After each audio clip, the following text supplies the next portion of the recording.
All right, and we're back.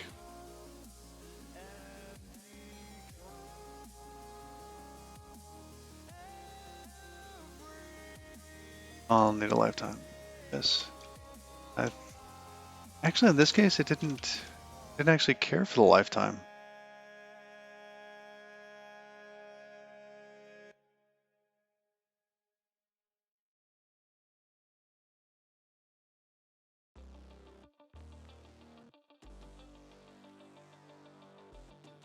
Probably inferred it. Yeah.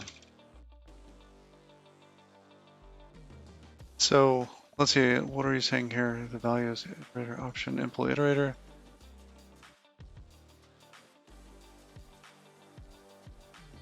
So I had it doing this before, and that's actually the version that I put out there. That's out there right now.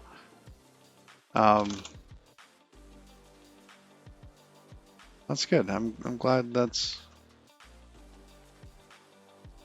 kind of what you would expect. Let's close that one. Now this here, unwrap first. I'm calling this here on, my goodness.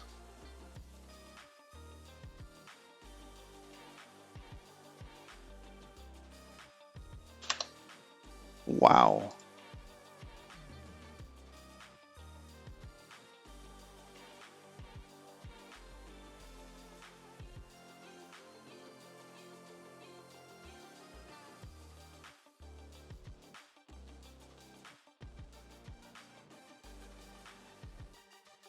Oh, what do you mean, a discrete iterator for public types?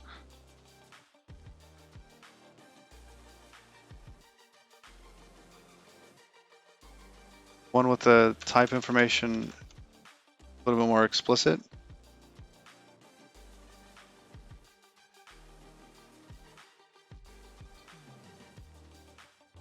I see.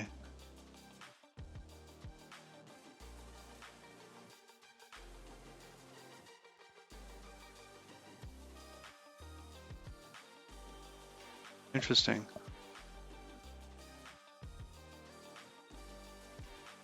That would solve some of that, because it could be the filter map as well. Oh, returning infiltrates, yeah. It's hard to specify what the return type value is. Like if somebody had to take this and save it as a member variable, what would their type be? It'd have to be generic and be difficult to specify.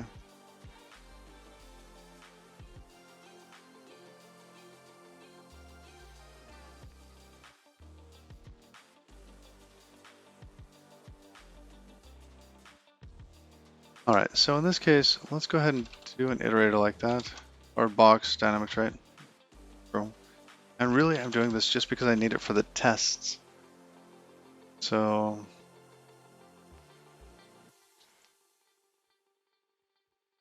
also for the stream IDs, I went with the vector instead because here we have two different return types. I could have just a straight up iterator coming back from here, but in this case it's a filter map. And I guess if I had my own type, I could actually return the same kind from this because it would know how to manage those three different versions. Oh, that would be nice too.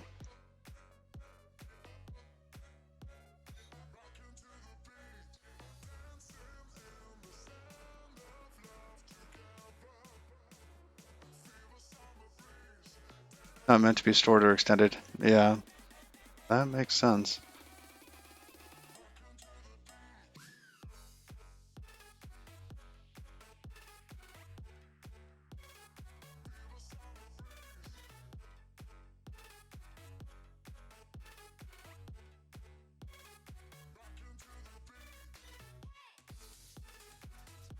Yeah, this is going to be a public API.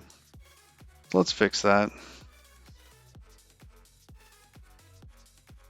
Let's see, the one I really want to fix first is the values one. Let's create an iterator for that then.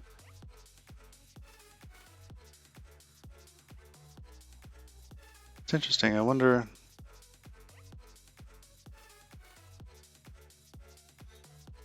Because I could have an ID iterator and a value iterator.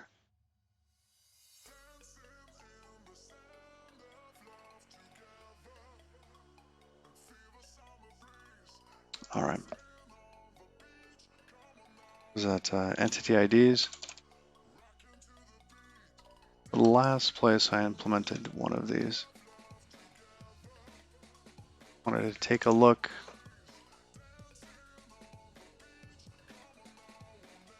Position, whether or not it's done. That's right, because it might be different versions. Oh, this is actually very, very similar.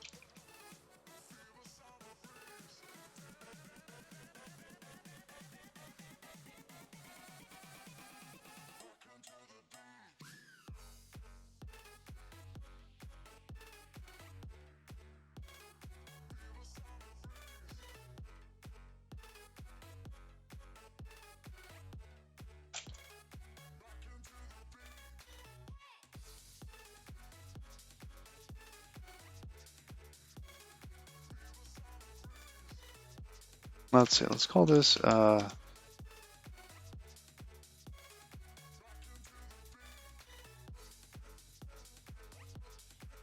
value iterator. I don't know what to call it.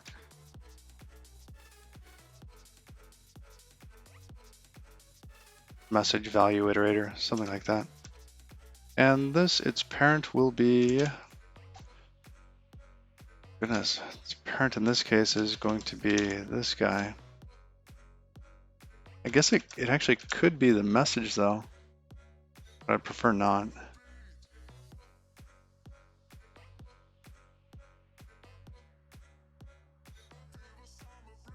Is it the last length of the data source? In this case, it's not going to be. Is it past?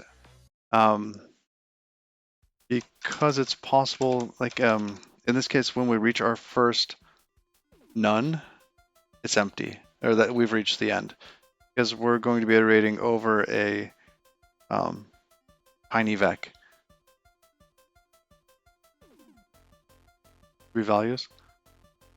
Values, thank you. Going packet, position, yes. I'll use the iterator with a lifetime of t. That should be the same as item. Return as self.done, none.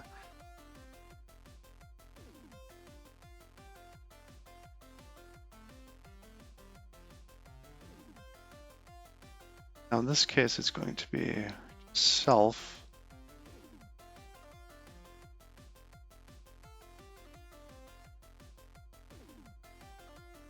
Yeah, filter map doesn't stop at the first none.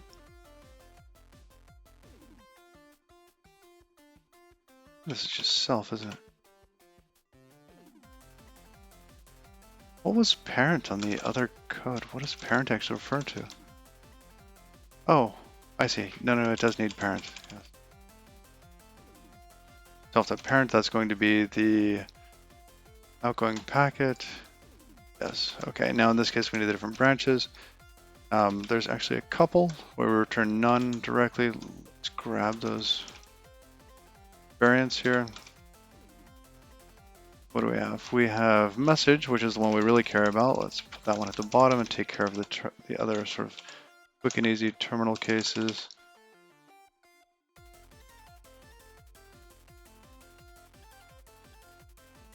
Oh, you'd use take while. Is some flatten for stuffing the first none.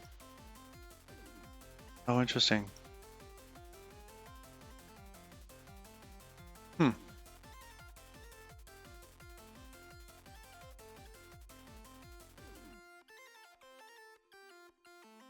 Oh, I also need a V here. T. Oh, now that is.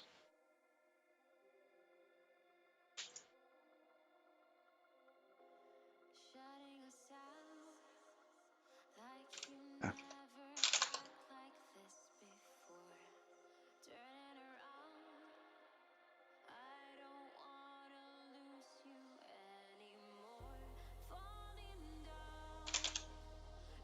I think this is just a none.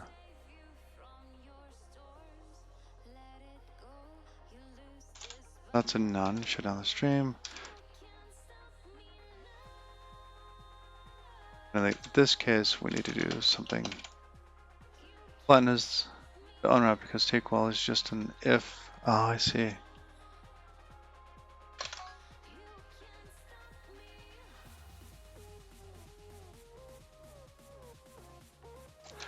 So in this case, we most likely have something like this.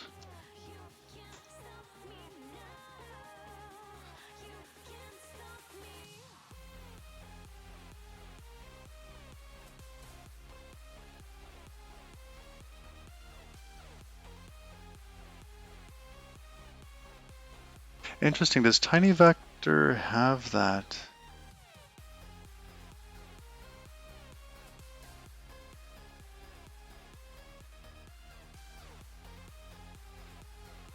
Oh, just the values.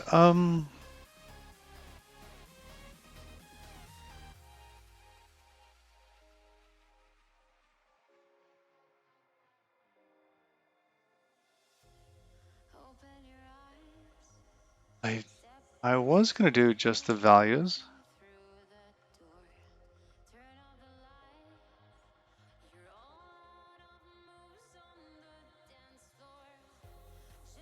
So what are you saying, Museum? That I think you're a couple steps ahead of me here.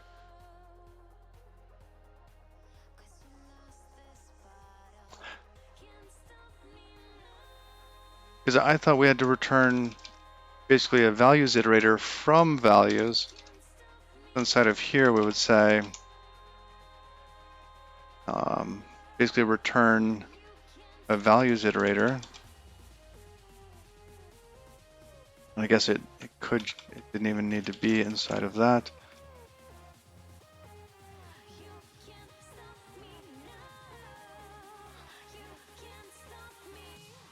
This is iterating over the parent, not the type.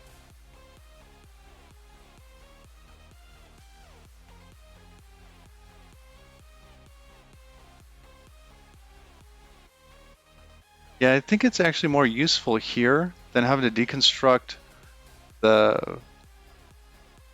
this to get to the internal elements.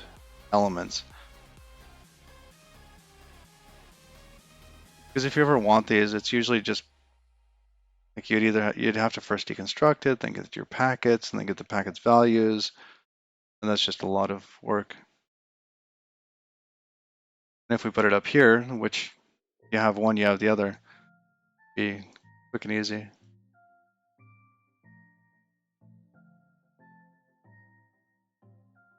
All right, so in this case, let me return the right type here.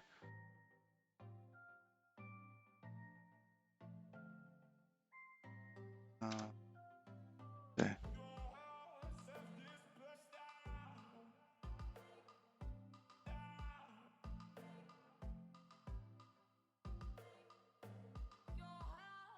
I don't know how to construct. I guess I'd have to set the parent the position and the other. I don't really have a none there. Yeah, here I just construct it. I see. I created an iterator on that for that. I think just having a values and then setting that up would be fine.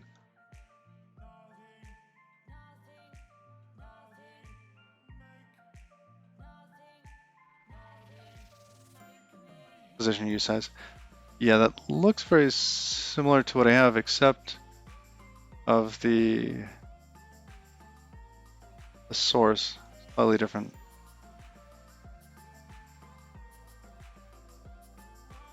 Make the struct and the value.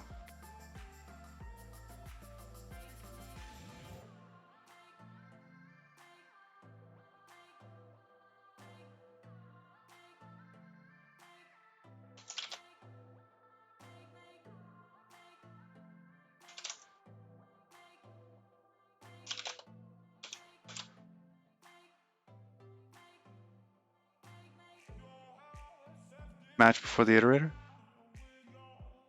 Look at the iterator, just here it just returns none, right? Just go ahead and return it, and then Well, there is no next.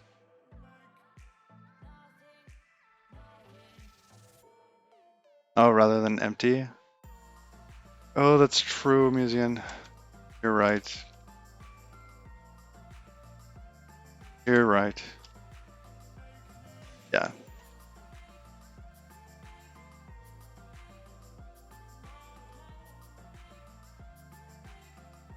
Let's undo a little bit.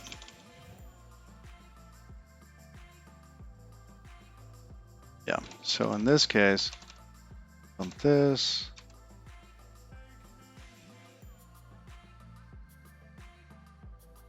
make this values iterator. Item is equal to and v. And in this case, we return sum of this. And now I understand where you were going earlier. And that the iterator is actually over the message and not that. So in this case, self.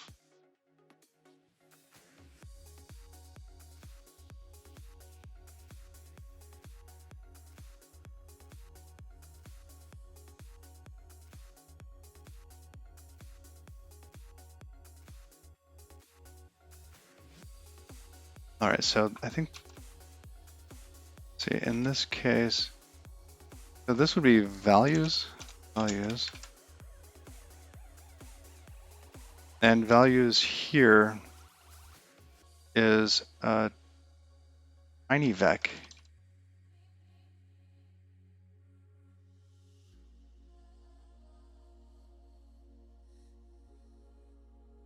Oh, you can't, I can use standard filter map.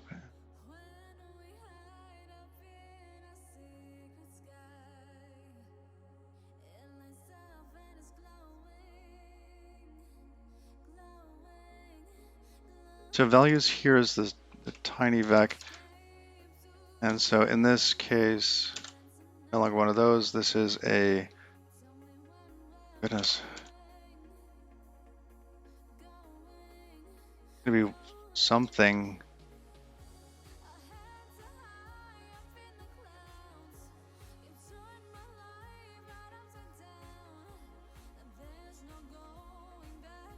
I think it's one of these, or rather a reference to one of those.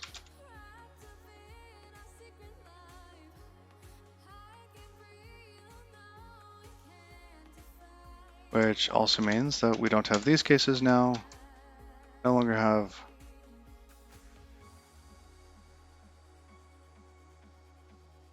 that. That goes away. Oh, I can store the slice. Oh.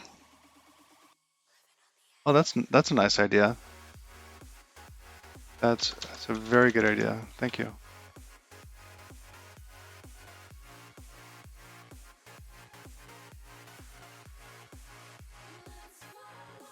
Okay.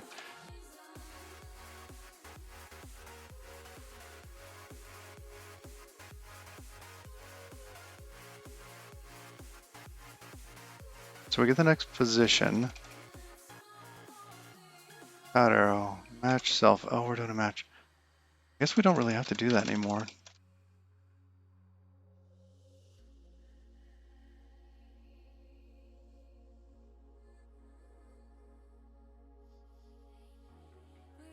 No need for stream ID.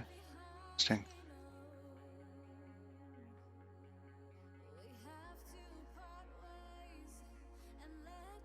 All right, what's this one? V is self dot parent.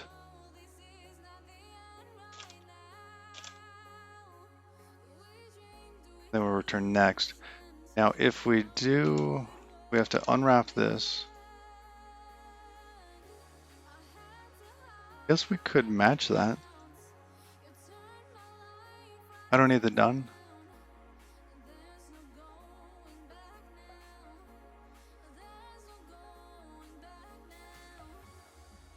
Huh. Oh, get returns none. I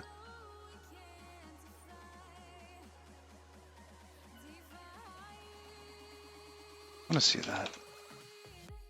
Oh, I see.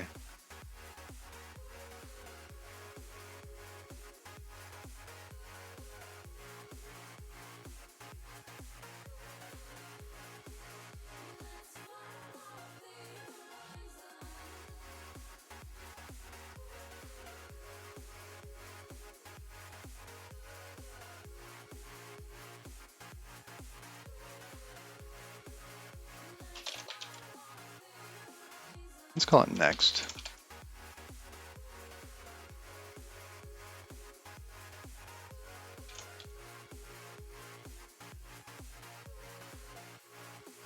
But in this case, where we have sum and it's a none,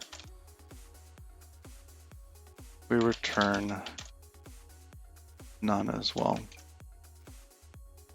If we have sum, next. What is the other syntax if we have sum or none? Is that like that?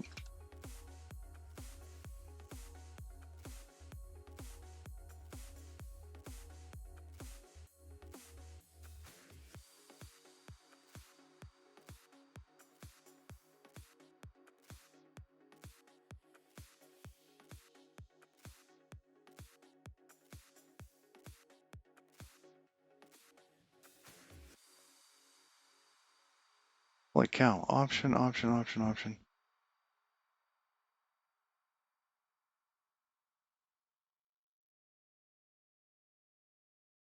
Is it really that many?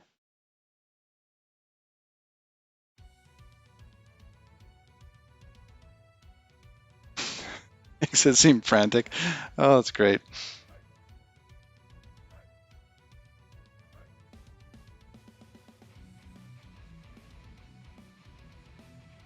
That's totally wrong. I am so glad that's wrong. Because that's a tiny vec. If we say get, it'll return a sum or a none.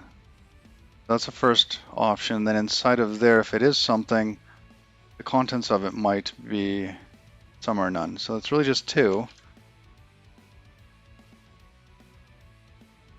Option. I see.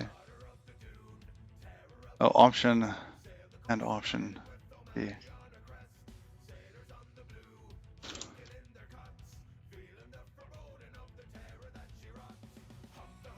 Wrong number of type arguments. Expected 1.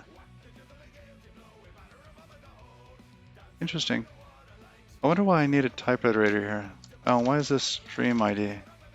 That shouldn't be stream ID. That should be P. I guess I do need it there.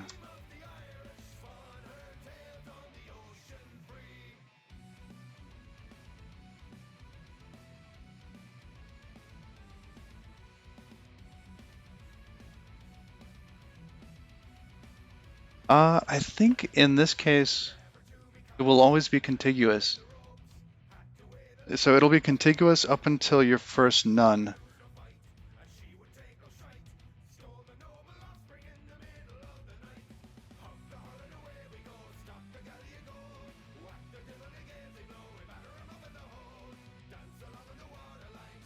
Oh wait, that needs...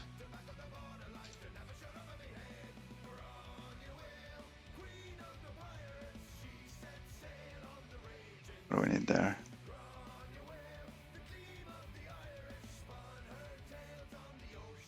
And that doesn't need to be 16, does it? This... Oh, and done's gone.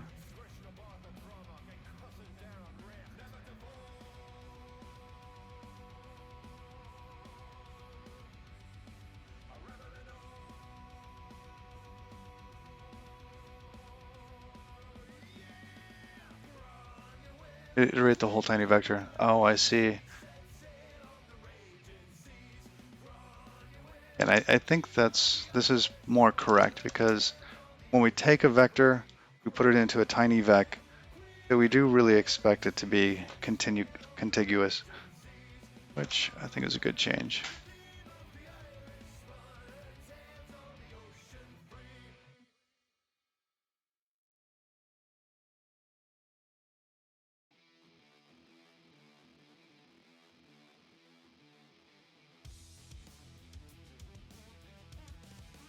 We're gonna do some none, none to none. Okay, some next.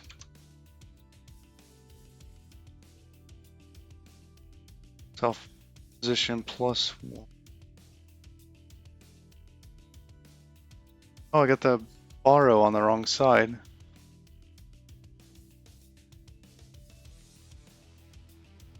Matches top to bottom. I see.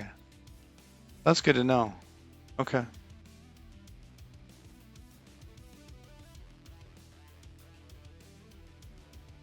That's interesting. Wow. Um,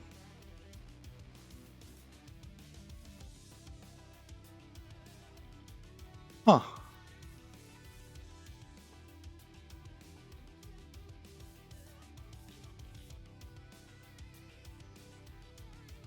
If I do a sum here, and then sum there.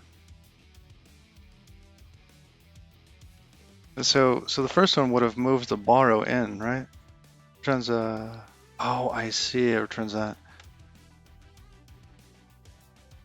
As ref on the get position. No.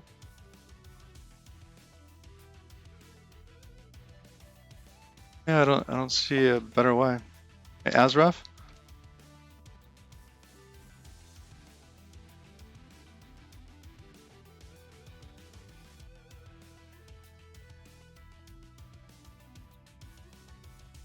Oh, missing documentation for that. Yes.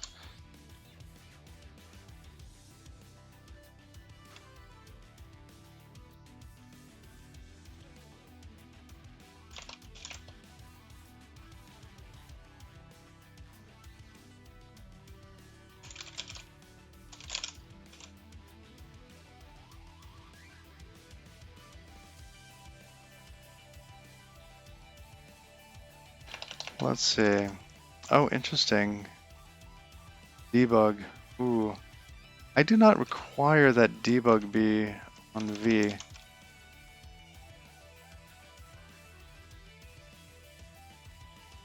Is clone possible on iterators? Guess so, because that's just borrowed.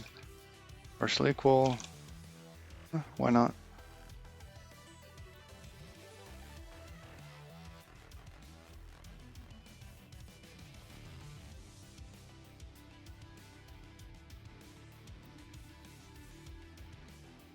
I guess this also means that, I mean, this is really, really generic. If I change this to just iterator, which sucks, that's not a good name for this. This is a stream multiplexer iterator, or I don't know.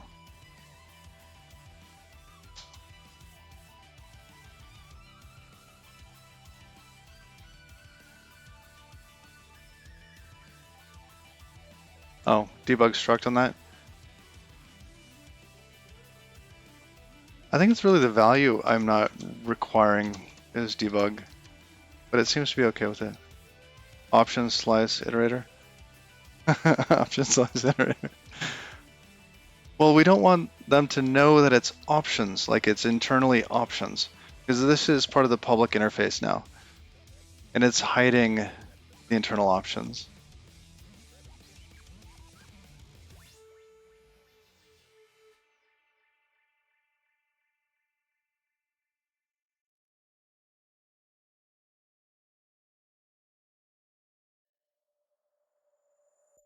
Because we could use that there, and we could also, oh, come on, Vim, catch up.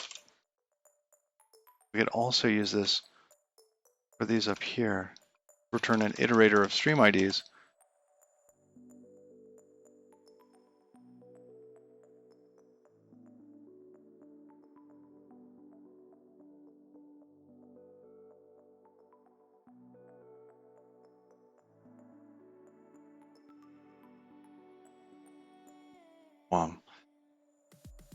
Which tonight, a little bit of a hot mess.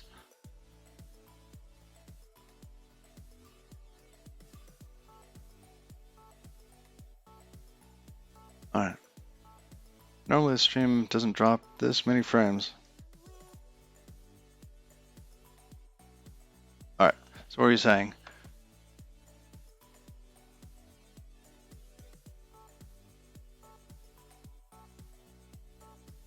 Oh, that something iter is a public symbol.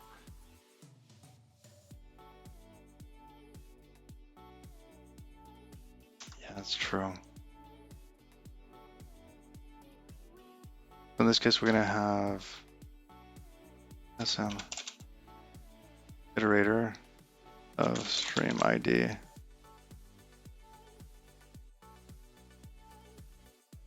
And that means that I could pass this in along with those other two because the slice is generic. Cowtail, hey, long time, man. It's going pretty good. We can actually log in again, which is nice. It's got a lot of work to get back to where it was, though. Because iterator implies trait or subtrait. Ah, interesting. Well, that's good to know.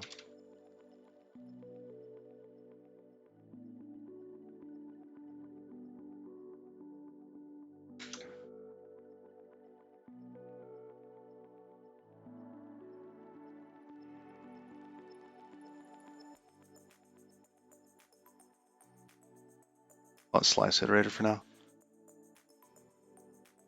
Oh, thank you.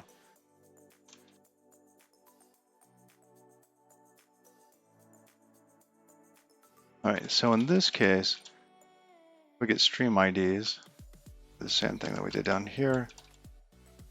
Toss this down here.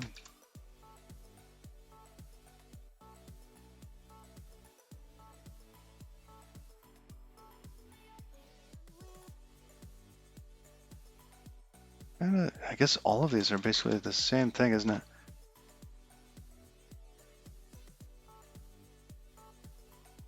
Feels like it'd be kind of messy to just say, or this, or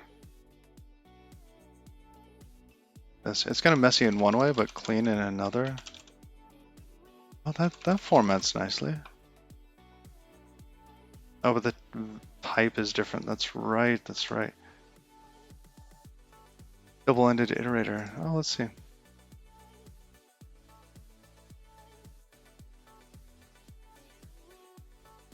Oh, I see. Yes. Like 8 of them. Gotcha.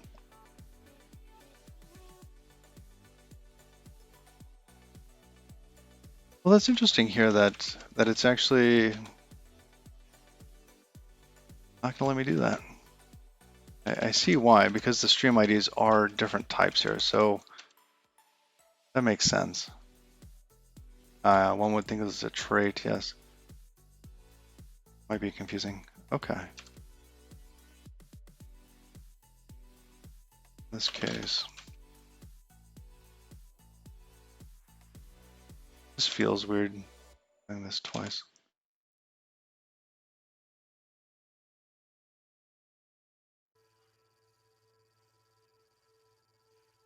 Oh, what'd I do? Oh, too far. There we go.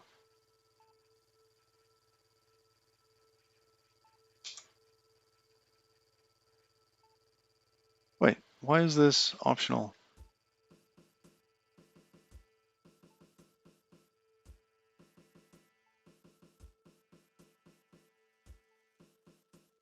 Implement those traits for my iterator. Oh, interesting. Exact size iterator. Double-ended iterator.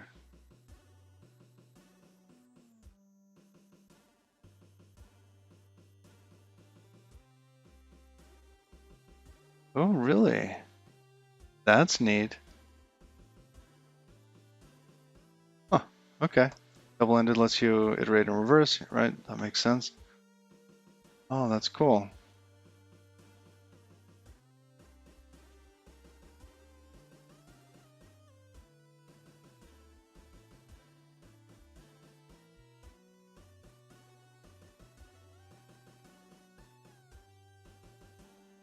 Oh, I see. This is because that. So in this case, I actually have to map these. Map. Can I map these? And that's I want this to be a slice.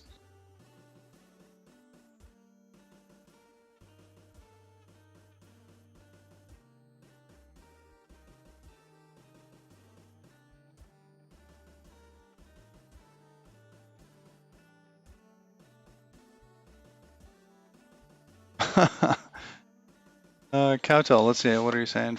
From the last index to the first index. So would the index of a length of a 7 length vector start at the highest index?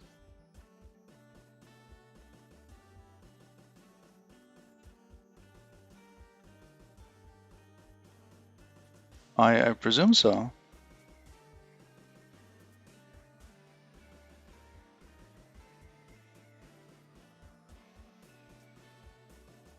Now this one's interesting because our iterator wants optional things. I want to be able to return one kind of iterator. Sadly, I overlooked this. Because in this case, I wonder if this case down here we could actually just change the stream IDs. That might be a better way to go. Without going packet. Here. In this case, it has a vector of stream IDs. Interesting.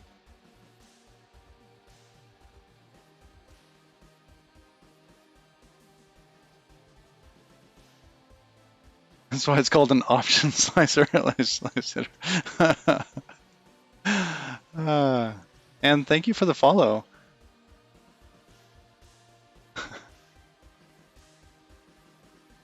I would say your name, but I really don't want to.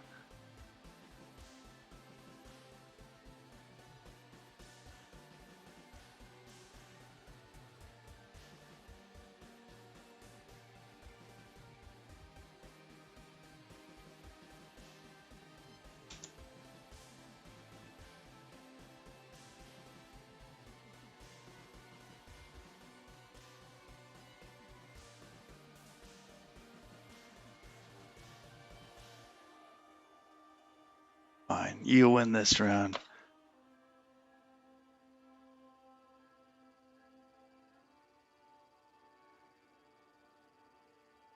Oh, you can use an enum.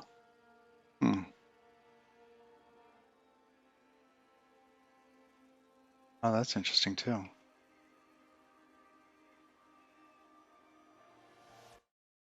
See, is there another way to do this here? Let's see, change channel is taking ownership of this. One possibility for me would be to say, to hide the internals of that. Also put it inside of a tiny vec.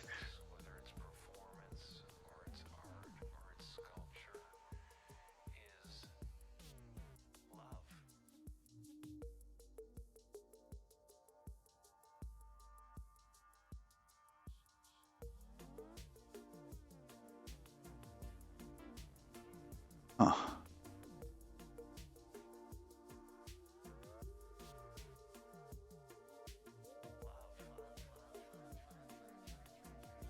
Yes. Yeah, for as much as I'm trying to hide the internals of this, I wonder how much I should care. I like how it is right now.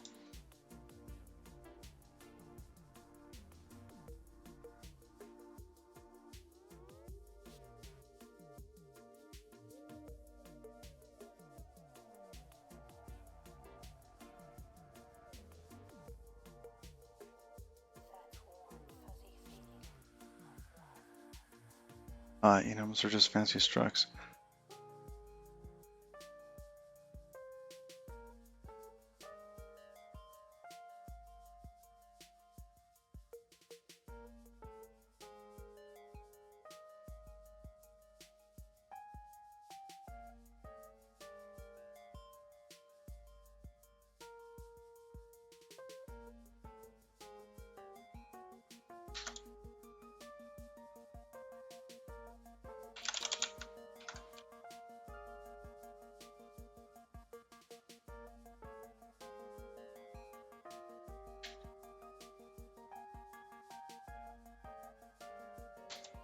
Hey, you can't do that on there, can you?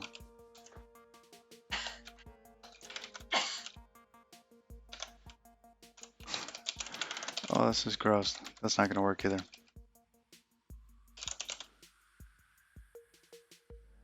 It doesn't know what type to convert it to.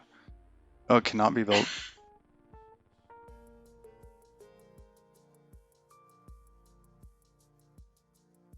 Oh, I see, because...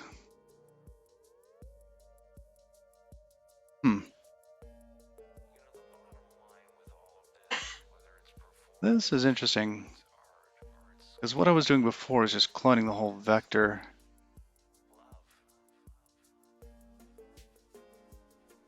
Most of the time, like most always, packets are just going to be messages. We're really not going to call shutdown. That's going to be like 0.001% of the time.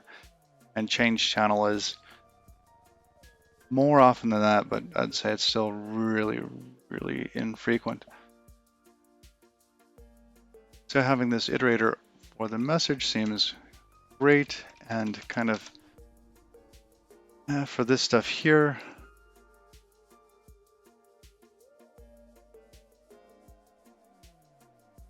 I can't even create a local for that because it'll complain about the lifetime.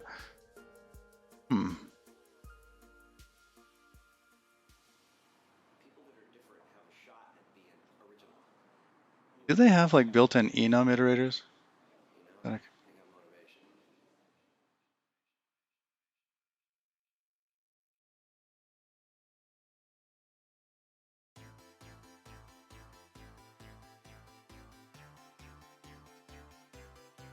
Either that, or I make this able to handle both.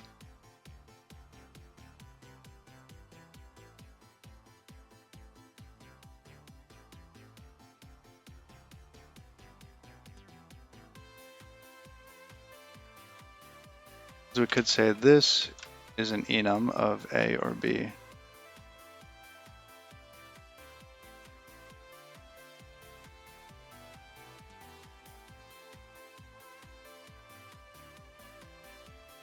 And then depending on the kind, it does one or the other thing.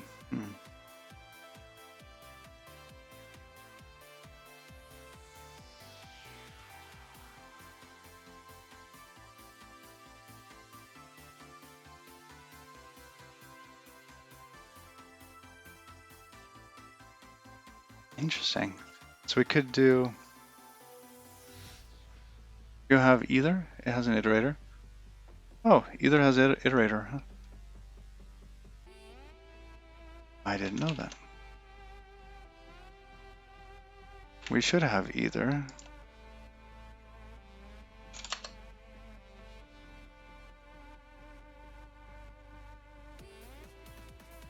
Forget where it is though. It looks like I already have it. I just need to reference it. Oh, neat.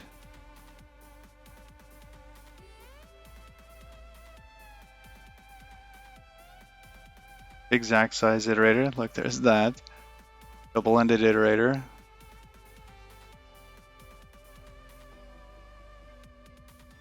And iterator. All right, let's toss. That seems. Actually, this crate doesn't. I don't know if it has either. Is there a way to figure out if I'm currently, if I already have that in one of my dependent crates?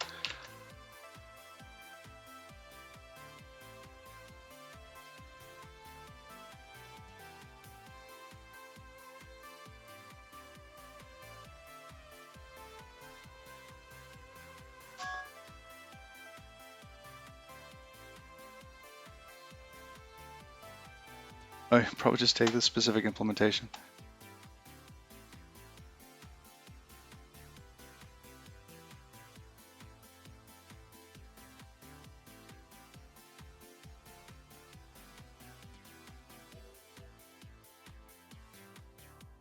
Well, what about hiding it internally?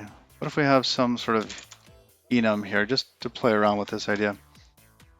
Let's say we have foo here, and foo is either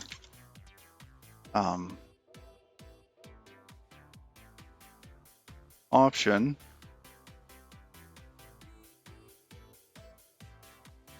that has, oh, I don't want to call it optional.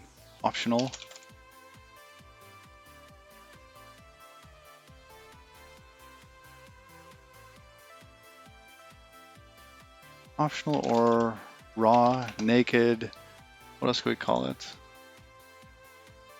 They have a fancy implementation. Oh, I see. You can ask it about a cargo lock. I probably have one. Let's go check that. Where is it for this?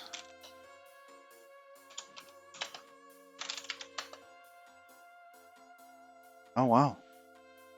What about Tokyo? Tokyo's in there. Either's not. Let's try it without either.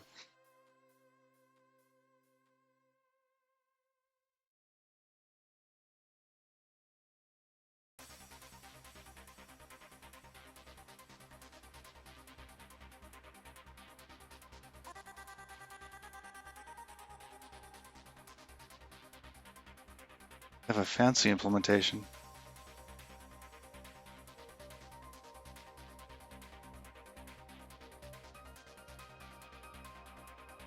Cargo lock tree. Oh, I see. That's cool.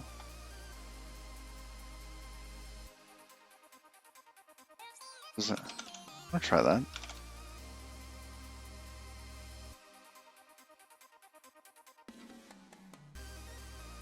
Oh, I don't have that.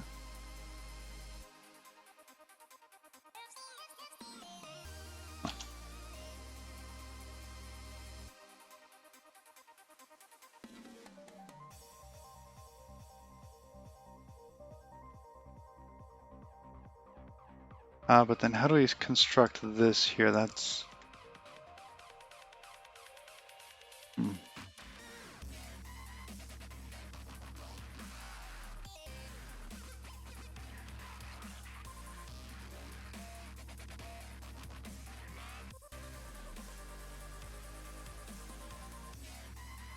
It's going to be this type or the other one. I should probably just use either for that, huh?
It re-exports left and right like standard does with OKR. That's cool.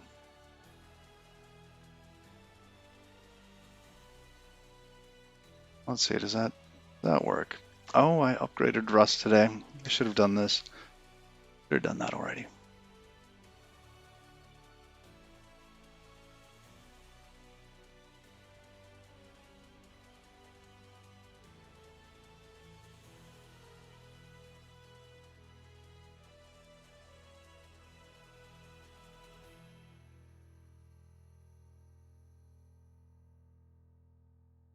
All right. So this we should probably go over to the game server side of things and hook that up. So close out of there. Unwrap first. What are we doing here?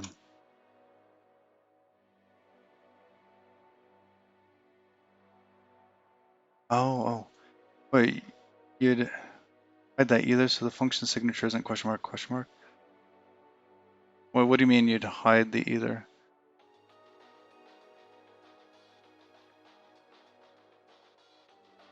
Oh, I see. Struct T, inner either. You make a struct which contains that either. I see. Gotcha. Okay, yeah. Let's go back and do that.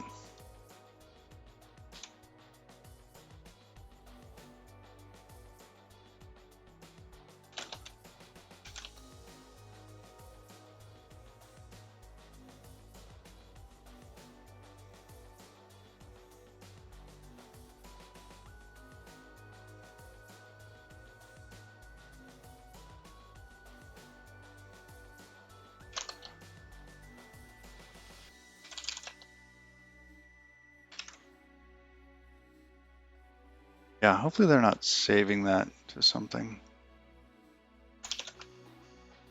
But I see what you're saying. Just going to take this, stuff this into that other element, and make the other element what we actually care about.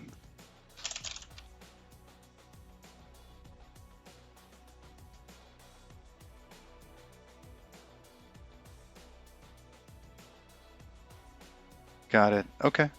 Now let me work through this.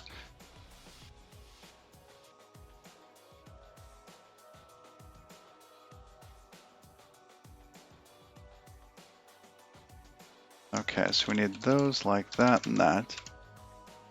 V in this case. I don't actually, what am I doing? Yes, they can be T.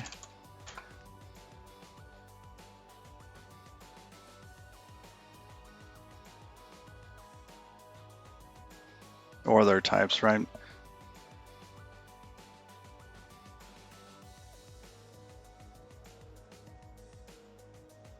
Okay.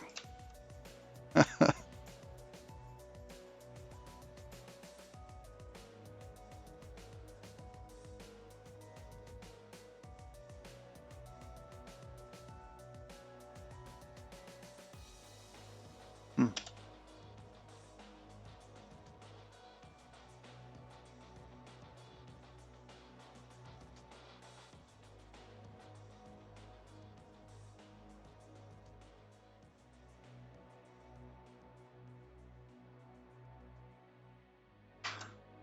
So then now would I have this here? Oh, no. That's there, that's an inner. But I do need to implement something here so that it can pass that through. What does iterator take? Because I have to impl iterator on that, don't I? Oh, impl t iterator for iter t. I see. Copy. Yeah, you already mentioned. Okay.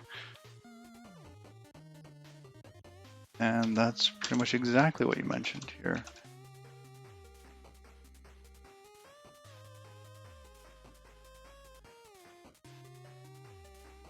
That's strange.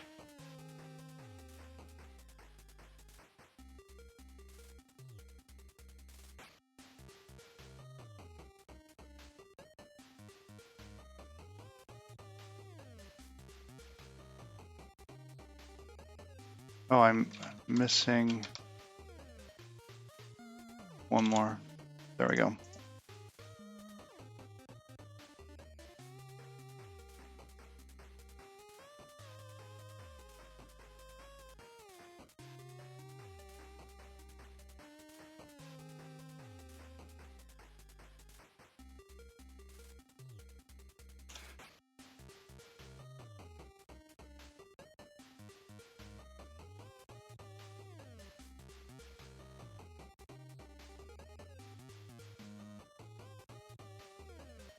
The lifetime.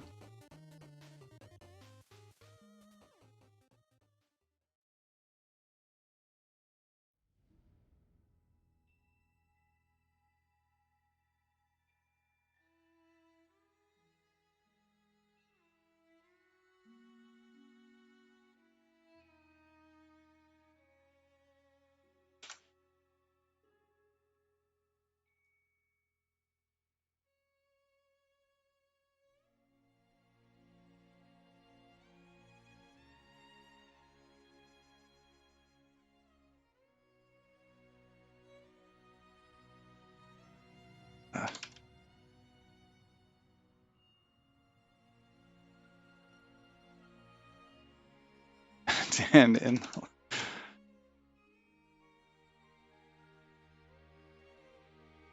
oh, I don't have a macro for that yet.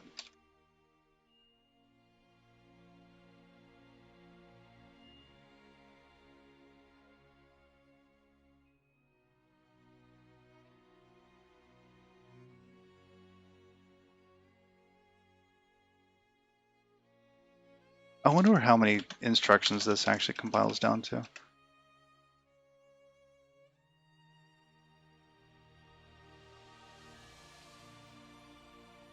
All right.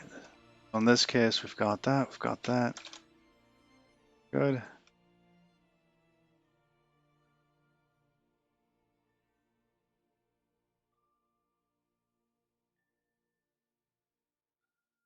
That looks so much better. Now, in this case, I could still say I'm using that 3 or 4.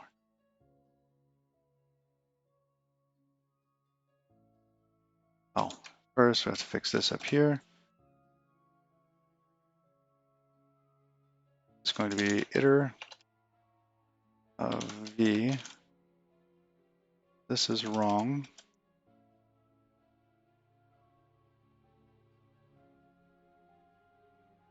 Let's give it an inner. Okay.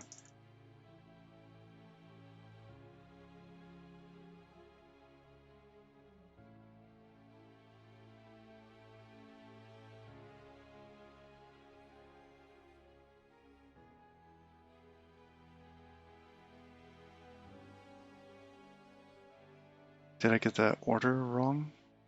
No, that's left. Okay.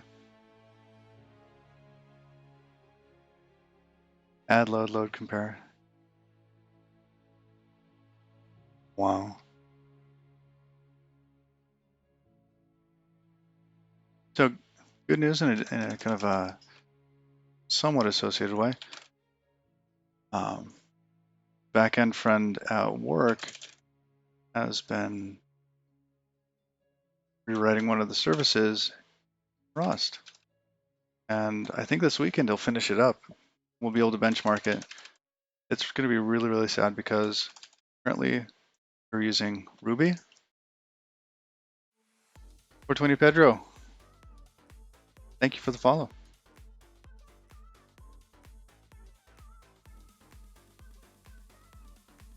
Someone liked this in the release announcement. Oh, linked that in the mismatched types.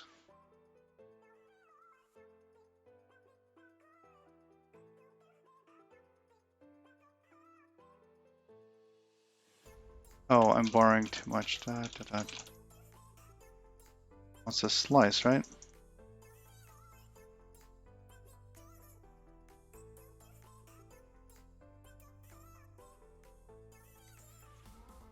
Oh, did I put...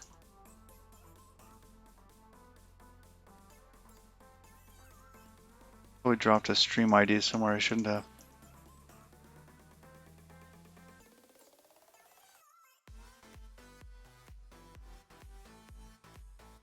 Ah, there. I didn't put one where I should have.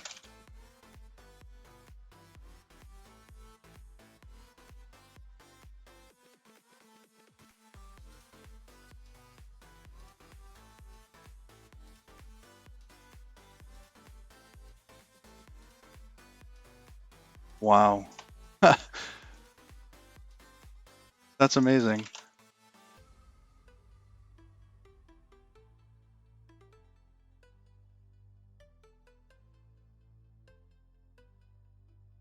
That is pretty slick.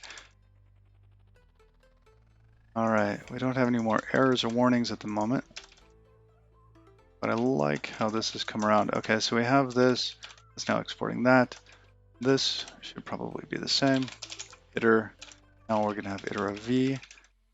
And here we're just gonna do the left side. We're not gonna actually implement the right side. Either left. Yeah.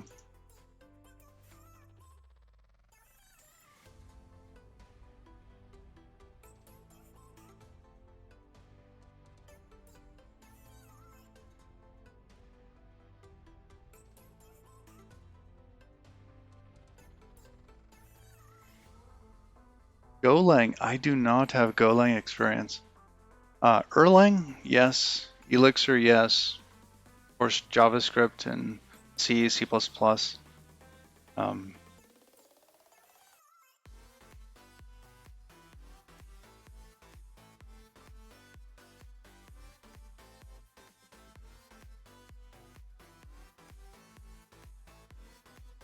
oh, I forgot the iter.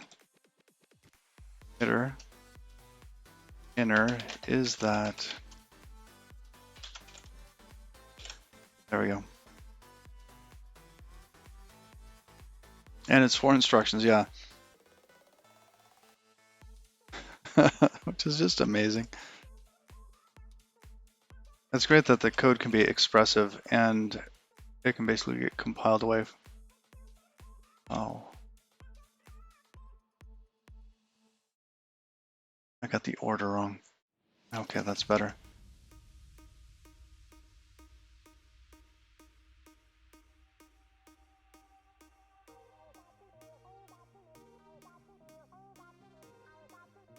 My goodness, Twitch.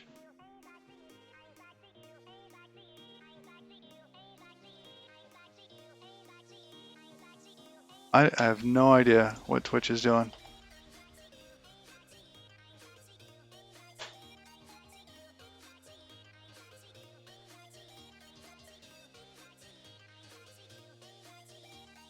I'm guessing it's not actually Twitch. It's probably upstream from my provider. I think from our little middle of nowhere, we connect into some hubs. The hubs around here are getting hammered with work from home traffic.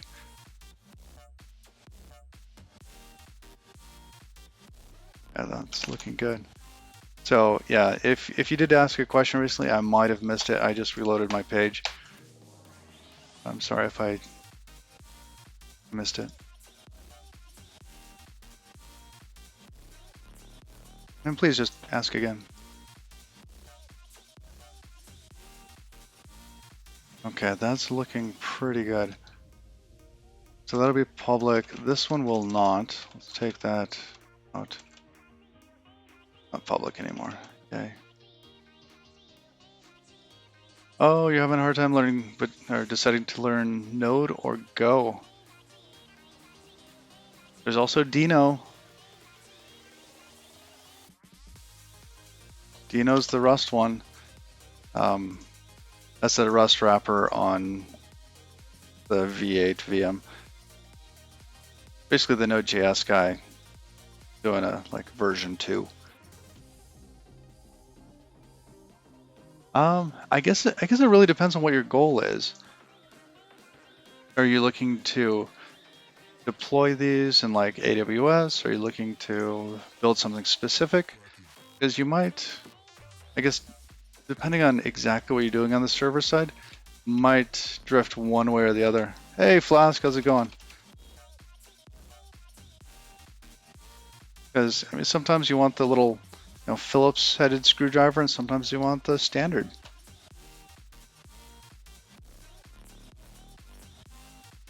What do they call this? Is that Phillips and standard, or plus and minus? The rest of the world sees them. I mean, they're very, very similar tools, really. Oh, the bot command. I don't have one yet, but I am more than happy to send them your way again. Oh, that's not it. Hold on. Copy. And paste. And this time I'll actually look at the link before I paste it. There we go.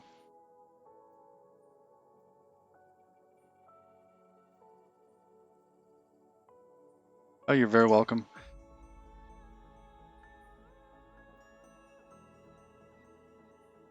All right, so cargo test. Flathead. Oh, that's funny. So I like Zillow. Oh, I see. Are you going to be rendering the pages on the client or the server?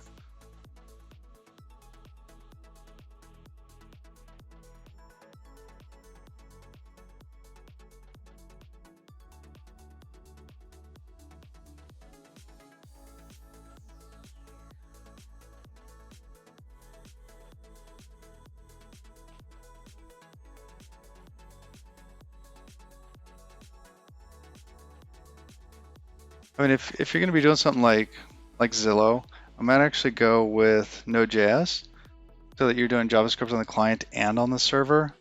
It might mentally be less of a load switching between like JavaScript and Go.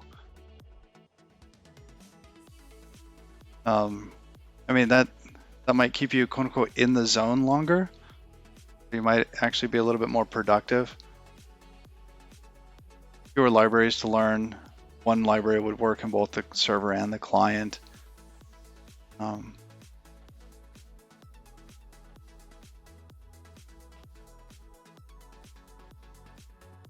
Okay, those tests will work. Now there was something that Museum said earlier that we should still pick up.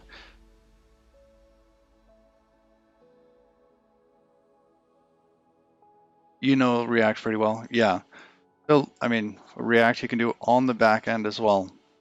So you can pre-render that first page load. You can do what they call, what is it, rehydrate the DOM. Gives you sort of a time to first render advantage.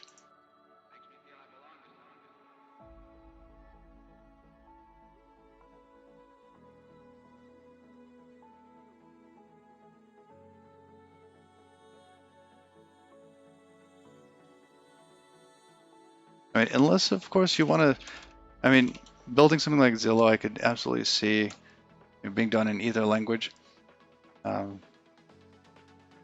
If you want to reach out of your comfort zone, though, you might toss Go in there.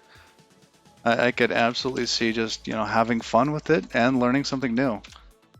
I tend to get tired of frameworks after about a decade, 2 decades. So, oh yeah, you could always go the WASM route. And what was that other? There was a really cool set of libraries I was looking at the other day for doing WASM stuff. Start with an S. Is there like a Are We WASM yet?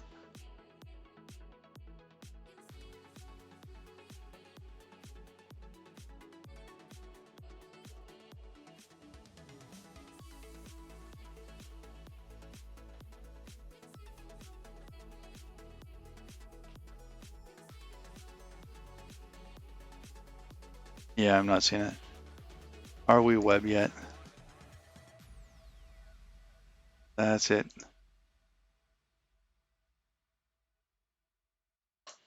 I have considered doing this, and it does seem to have some really neat things. Even Cloudflare's kind of edge workers can run WASM code, and their tool, which is called Wrangler, set up a WASM project for you. Oh, that's what it was. I was looking at Seed.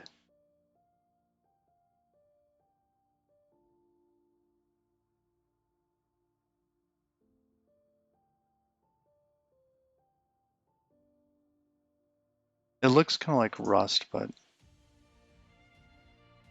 bit different.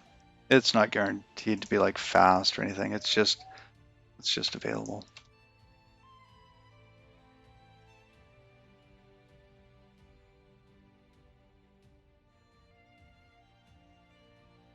Well, I hope the packet loss isn't too bad tonight, because I know on my end the numbers are really high. Okay, so we clean that out of the API. Let's see, Musean, are you still there? I think it was a double-ended iterator and exact size something?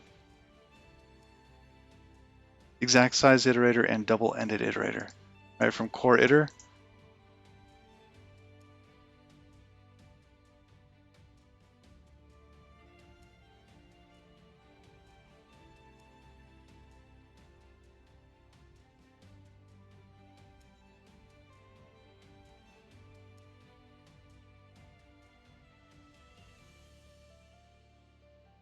Well, in this case, here, I'm actually looking at this code here.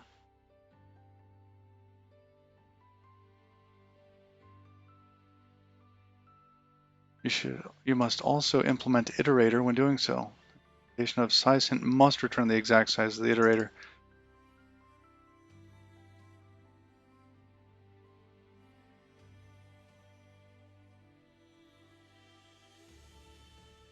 But some do. If an iterator knows how many times it can iterate, providing access to that information can be useful.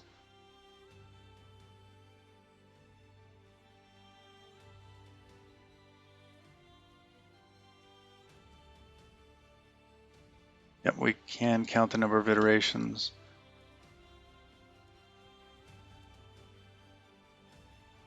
I don't know if it'll be, if it'll be easily available to us. I guess it's just the length, isn't it, of that tiny vec.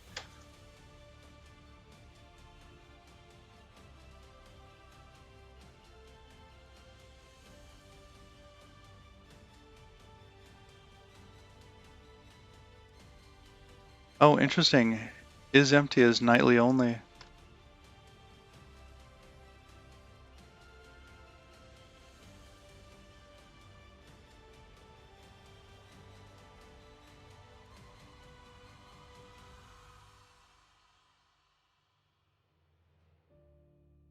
Oh, you implement it on iterator. That sounds interesting.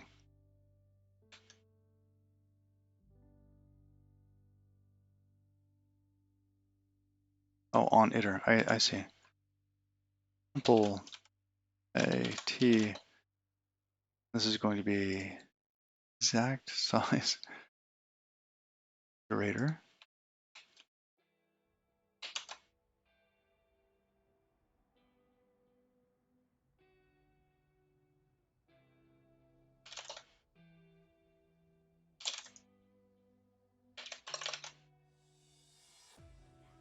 But will we know the exact size of these? Yes, we will, but it might mean that we actually have to iterate over them. Because one's an option slice iterator and the other is a regular iterator.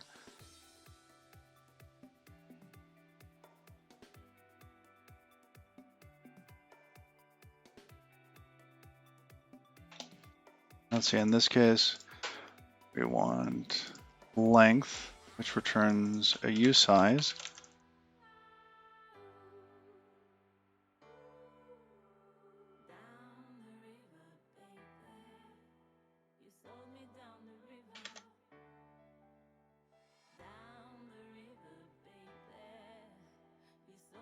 Oh, keep a size in the struct. You said before turning. Oh, that's very handy. That's a good idea. Oh, you don't have to impl length? It's provided. Oh, I see.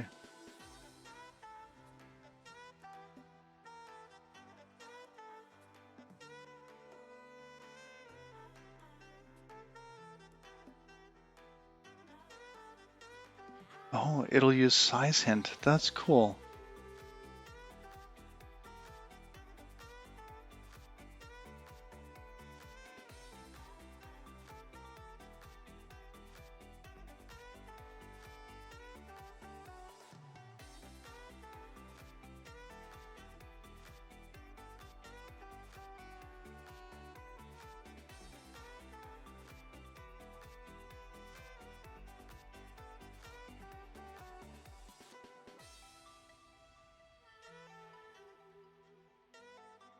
Huh. Okay, that's neat. Actually, I want to go look at that. Let's see the source on this. This is the source for exact size iterator. And it has a default implementation. Call size hint. Wow, okay.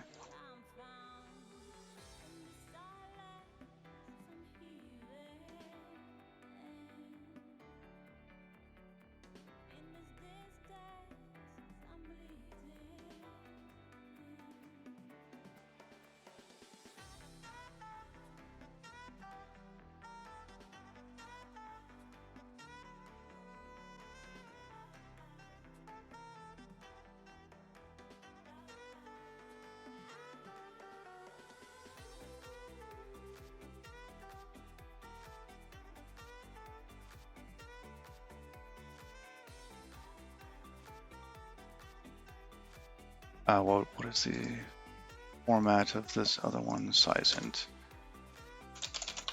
Iterator. I lost it.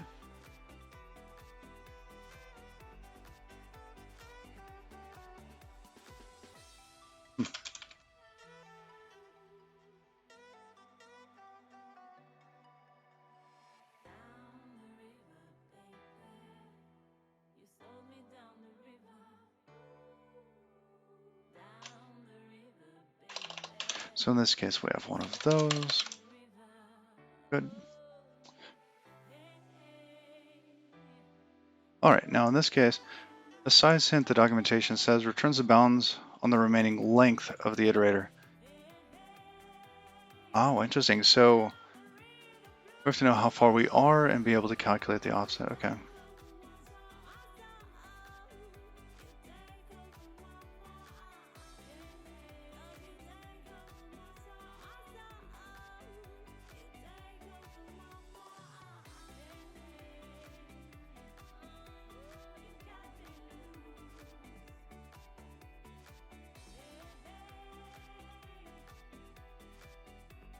I see. So in the case, oh, I see a lower and upper bound. So it's really going to be the same value for some of these.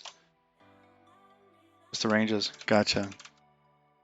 Because it might actually change as you're iterating. So that's possible. Like you might have a stream of incoming packets that you're iterating over, so the buffer might have gathered more stuff. Huh. Interesting. And in this case, this is going to be self.size and some self.size. We should be able to build that up as we're creating this.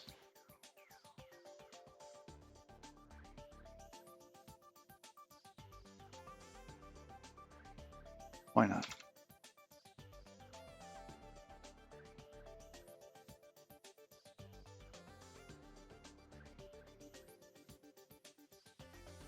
Oh, you're right. I could just get that off the slice, couldn't I?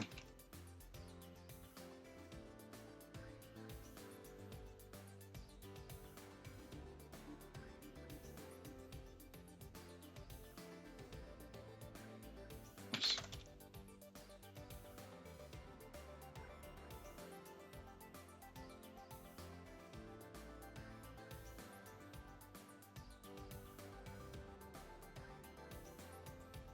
Okay, there's one of them. And for the other one, I guess it should already be implemented for vectors iterator.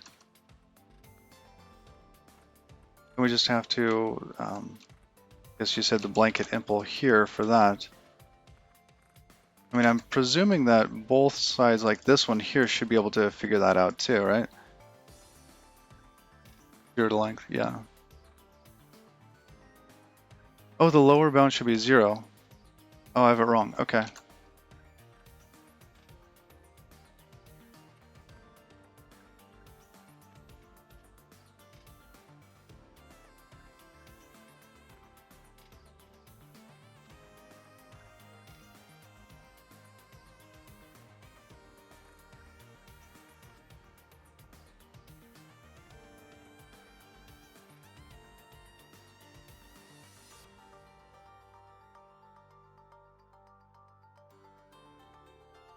Oh, very true, because in this case, yes.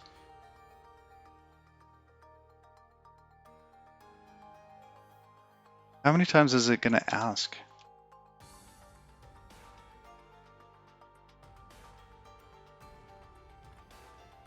Because we could use, let's see, on slice, they have like a first or something, like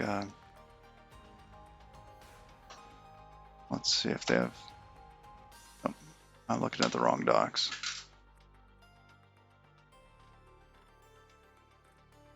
Modules, slice primitive, first. Oh, that's the first element, not the one that matches the first thing.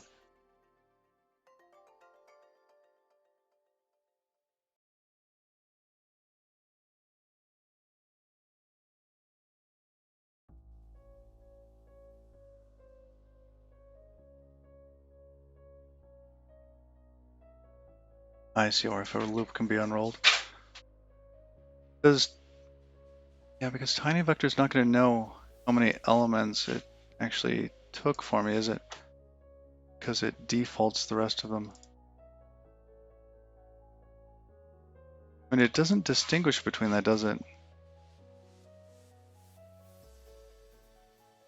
This length, that's going to be all 16.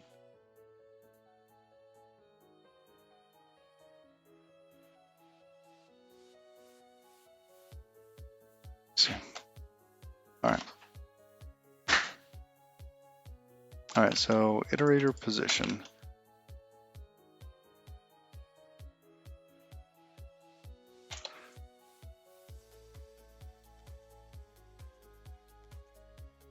Size. Self dot parent dot position, iter dot position. Yeah, it might be a heap version.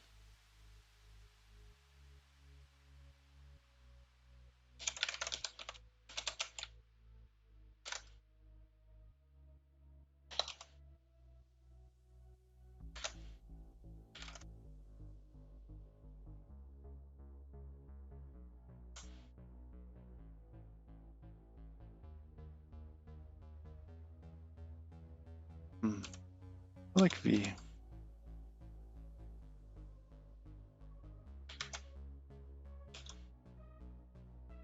Oh, you do it in the new call? I don't have a new on here. Guess we could create a new. Impl option slice iter.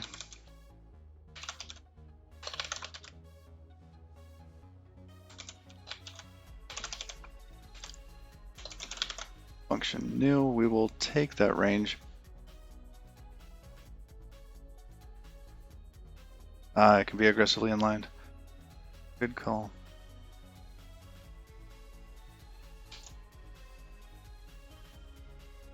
Now this seems like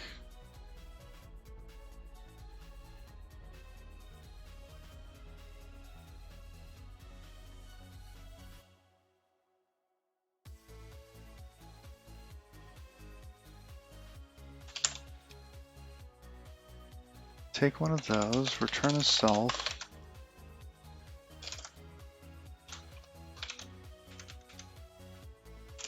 Parent position 0. and size.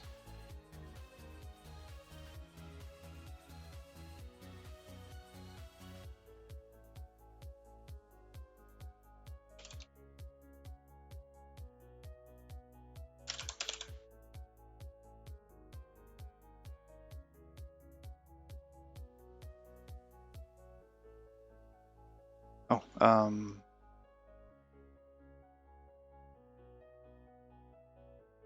I didn't declare it up here.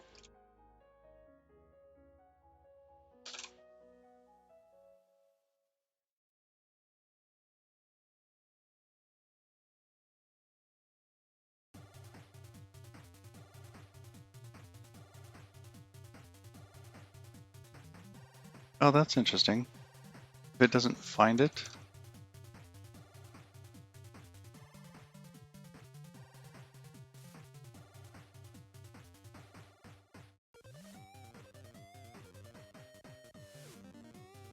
I guess it is possible that it wouldn't find one.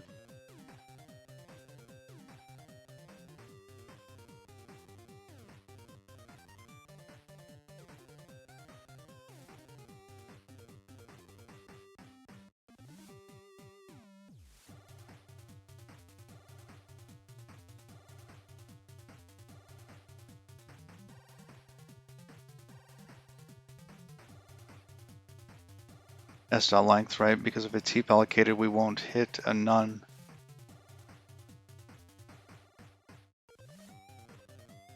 Huh.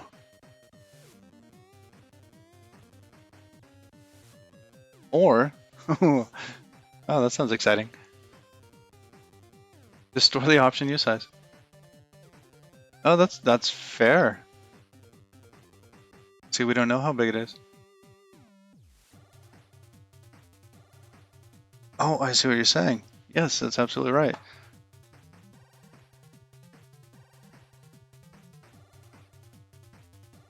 That's a great idea.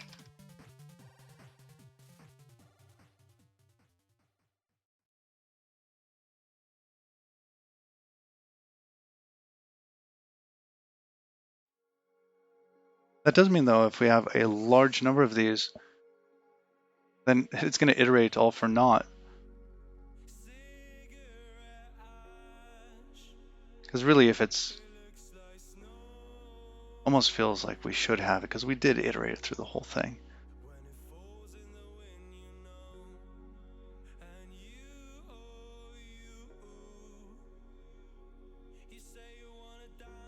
Does it? I guess if it doesn't find it, it doesn't return a position. It's a none, right? It says, "Oh, I didn't find this." Huh.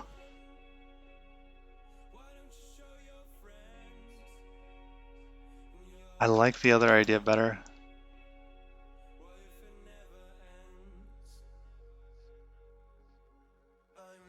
What if it's all sums?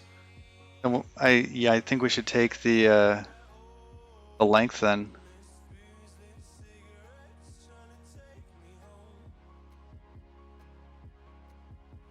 Oh, that was so elegant, though.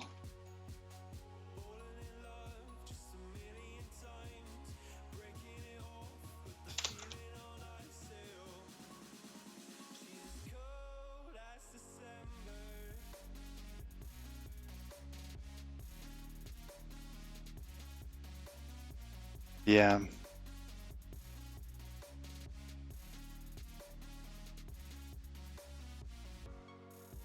Because the length is right there. If it doesn't find it, it's already gone through there. We might as well save us the work.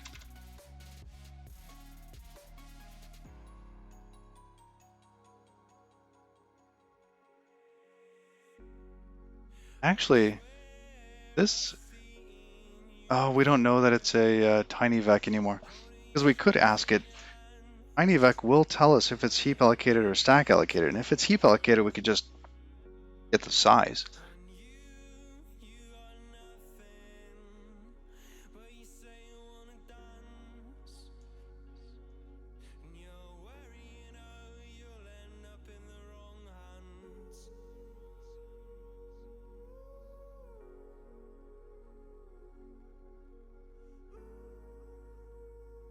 All right. Have that. Looks pretty good. Now, is this the correct implementation of the exact size iterator? It's just blanket impl. We take all the defaults on that.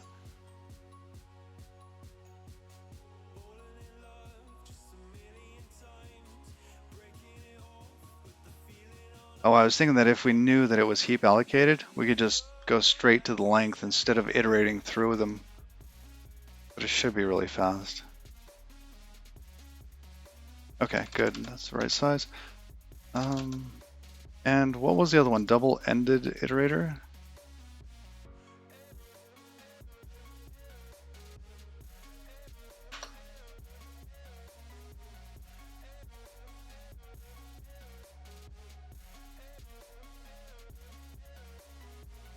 Double-ended iterator.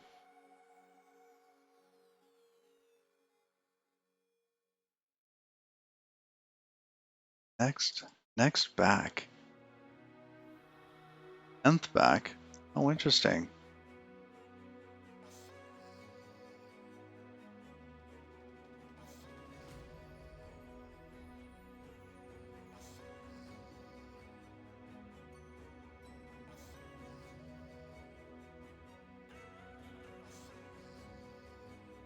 Wait, you have to implement next back? Oh, yes. This is that the only one?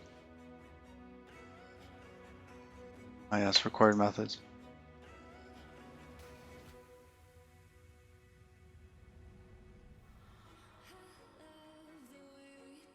Oh, I don't know if we can actually implement this because it says it removes it.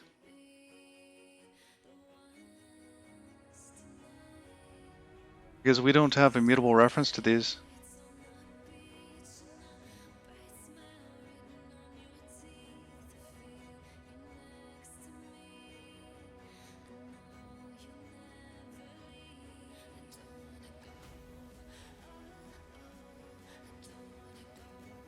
Oh, I can?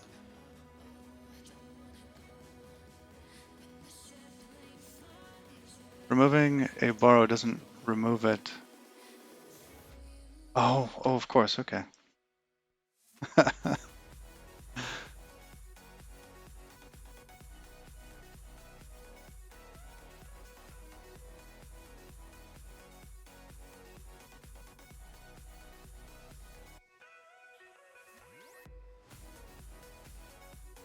That's a very good point.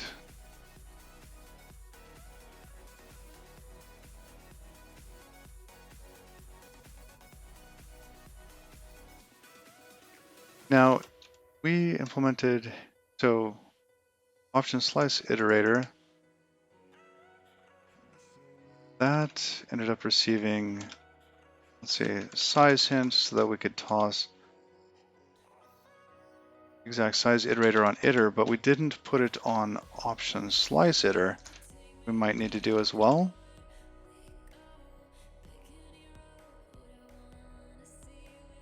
We need both of those, right?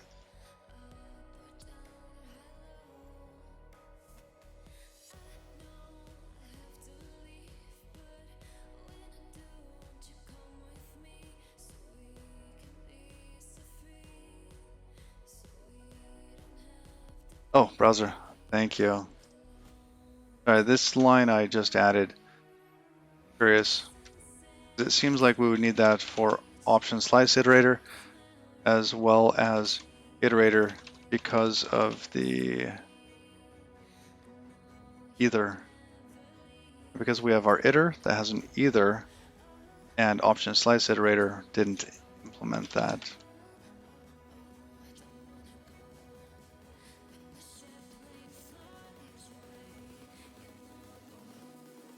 Okay.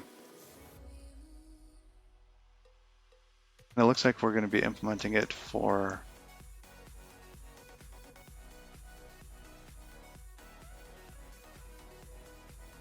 option slice iterator. All right.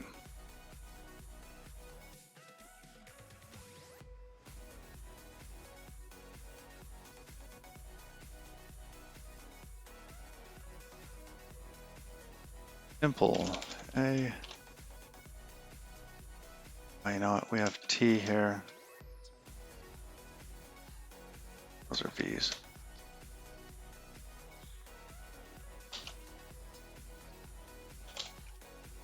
Oops.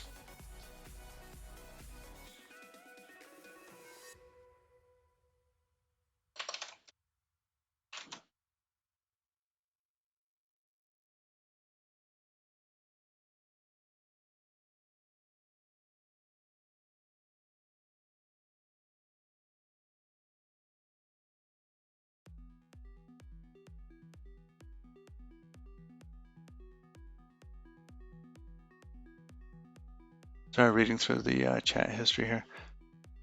This is so you can consume iterators. Your iterators are just borrowing iterators. You need a max, and minus equals some mutable counter. Column, forward position, backward position, size.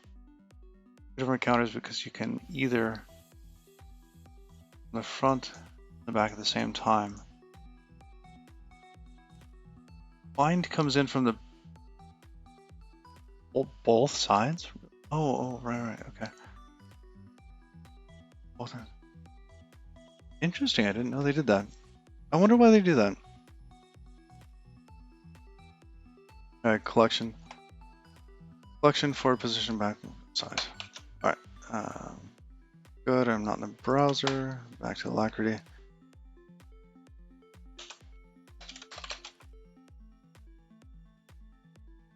That means my default's going to change here, right? And my iterator becomes a bit more complicated because they have to work together, don't they?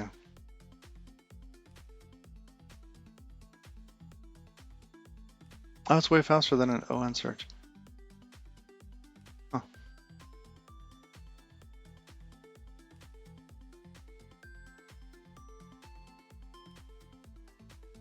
Like a pivot search, I see.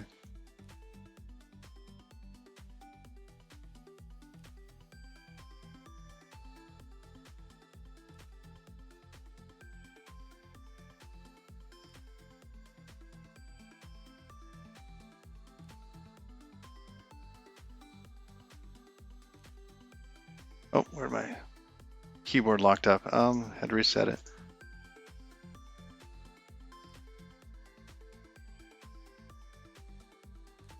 All right. Oh, not a next. Next back does it backwards, so next back would have the same implementation.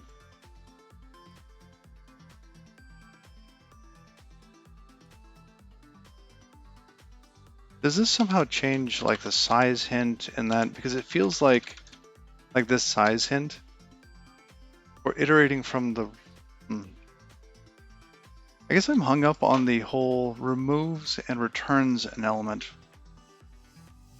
bit of it.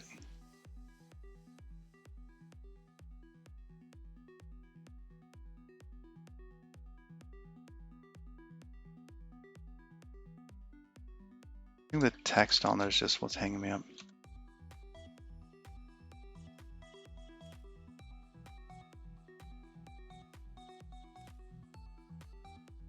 All right. Your use sizes lower and upper. Yeah.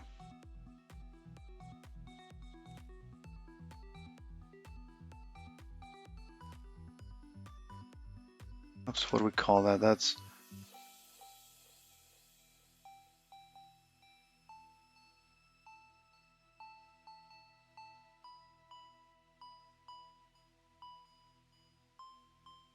and in this case, position we have back.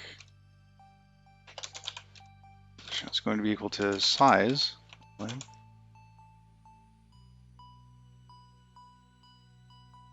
Yeah, we already got the size there, which is nice.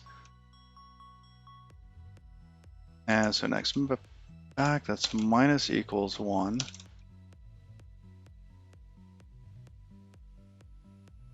Self-top position, this should be back position. It feels like we're off by 1 though.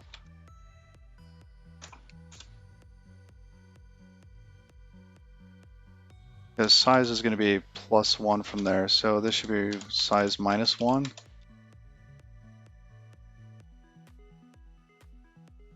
So that when we get, we're at the correct location.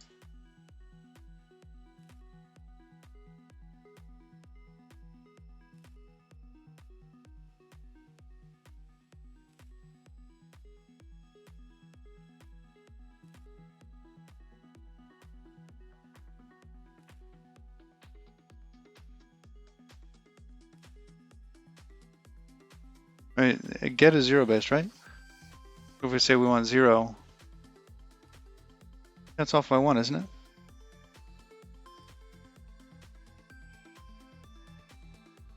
Because otherwise we go out the end of the array. So if we have 10 items in the array at 0 to 9, and our size is 10. Okay, cool.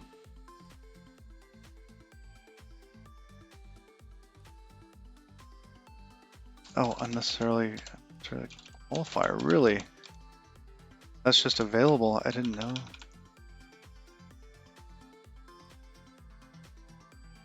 It is actually range based. I see.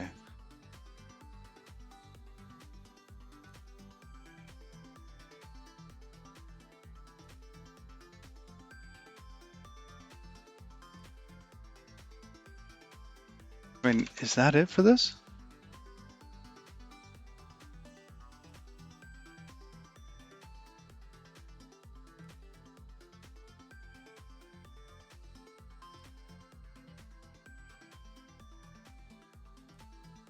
And how do you touch half as much memory? Oh, you were thinking, I see. How do you touch half as much memory like this?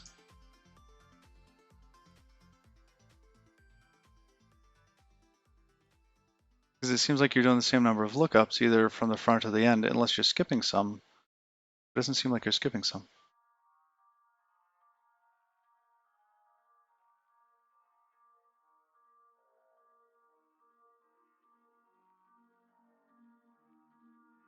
All right.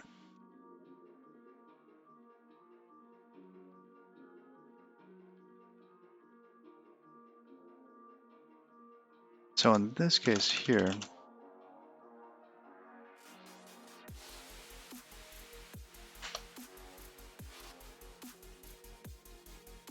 this should blow up. All right.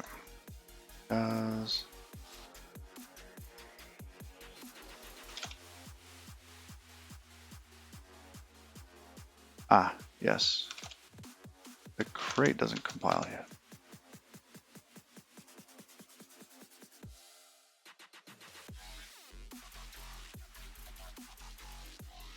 It gets a reference to the front and back of the memory. Okay. Contiguous vectors, fine. Load as much into a cache line as possible. If that fits in size hint, then the whole thing is loaded into cache. Okay, so far so good.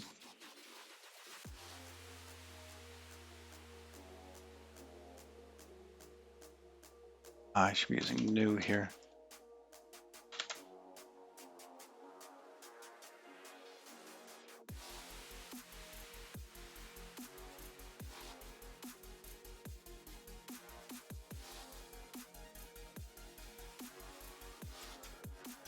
And then you can do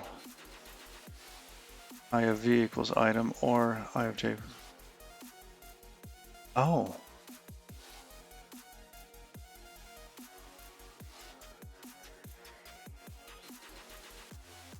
Right, so binary search in this case. Well, kind of binary search, but with hash bounds.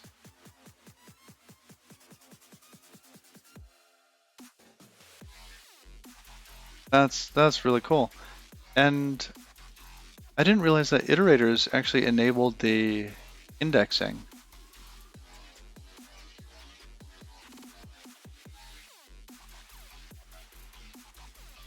I didn't realize there was that sort of association. That we're actually making the I guess the array syntax available here.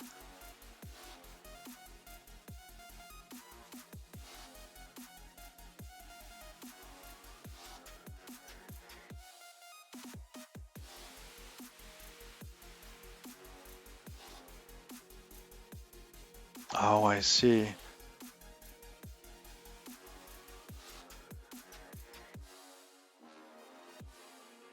Huh.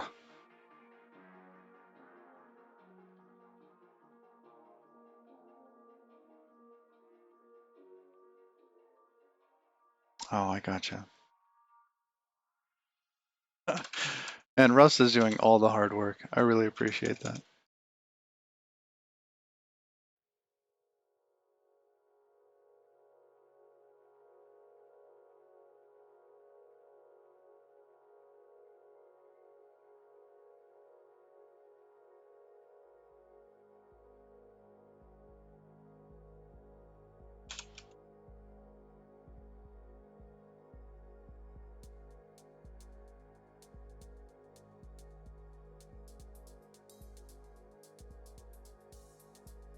Just details the behavior of getting the next element. I see. Huh. That is slick. That really is.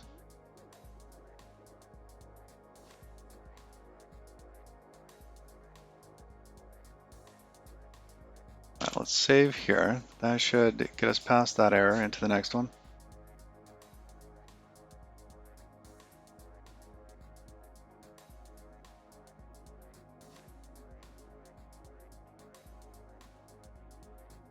Exact size lets it know the total bounds.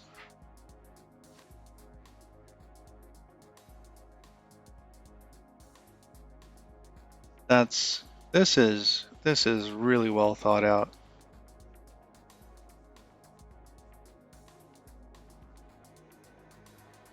This is so nice.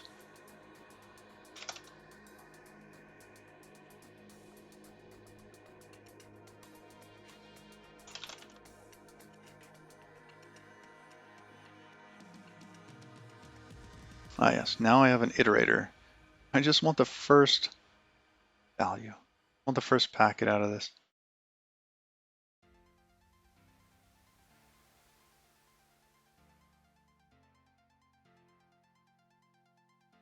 That's neat. Multiplexer iter.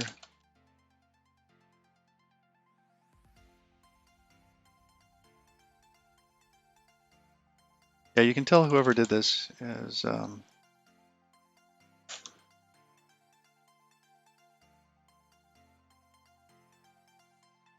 actually, does that?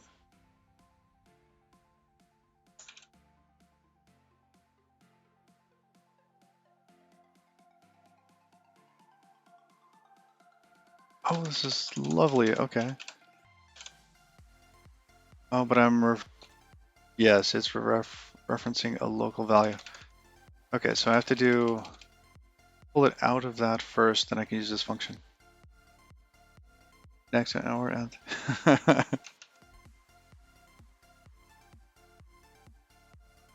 All right, so let's change this type here.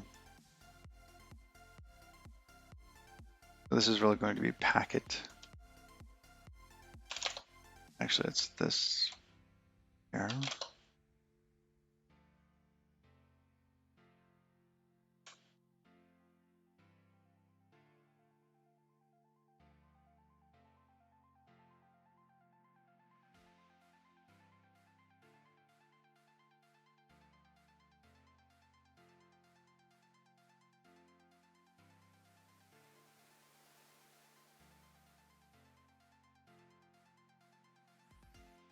Expected struct packet found. Ah, yes, this should be borrowed. I was struggling with types the other day. I had to get that on there.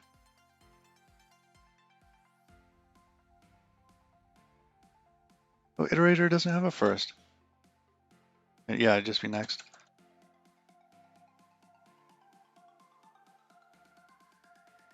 All right. Now where we use this. Oh.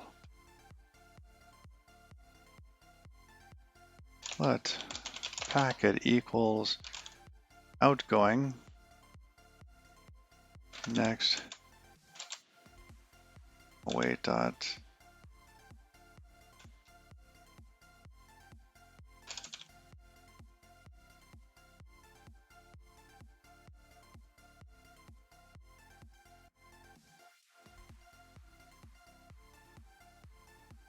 Oh, it has a last. Why not a first?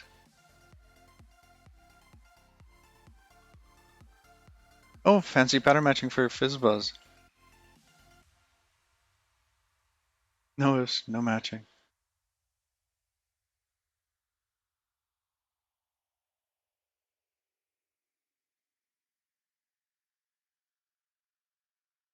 Let's take a look.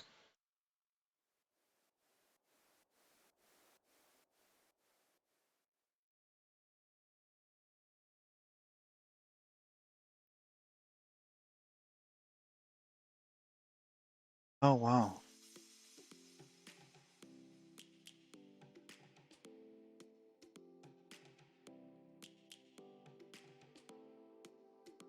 Man, I am not to this level. We repeat. So we get an I. Now we have an array here of tuples. We're going to iterate over those. We'll map them by moving the values N and S. Okay, so the number and the string.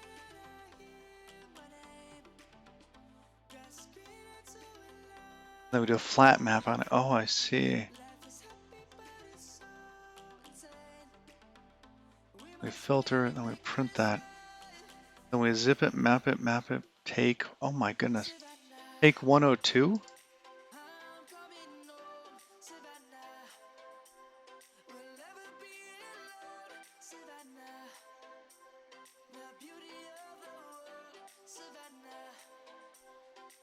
Wow, look at that.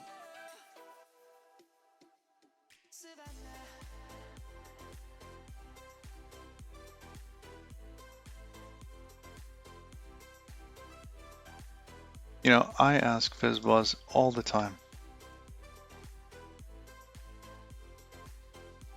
Yeah, it's just one statement. Well, it's actually many statements all kind of put together, but no semicolon.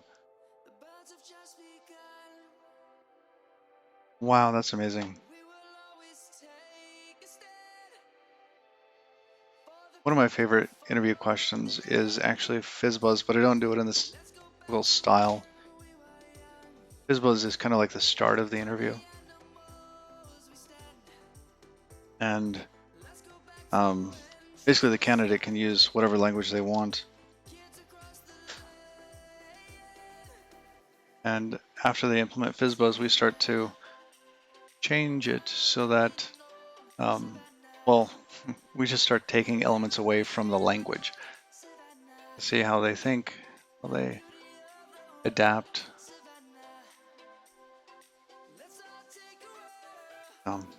Kind of just critical thinking exercises. A lot of fun. It really is a lot of fun.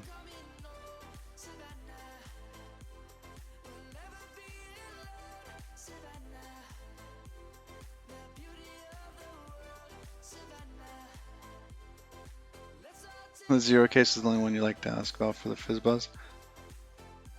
Oh, I see. Oh, there it is. Huh.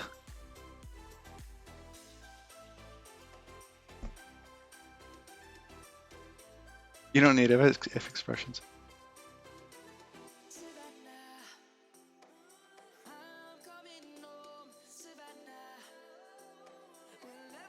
Well, see, the interview isn't really about using if or not using if.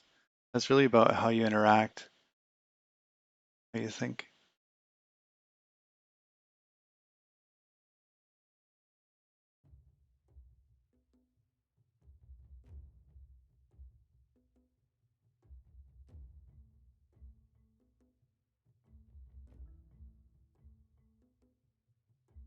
All right. Sorry, I'm still staring at that Fizzbuzz. You know what? 7:45. Should really get going. You took away most of them. Talking away language elements. That you did. You took away many, many language elements there.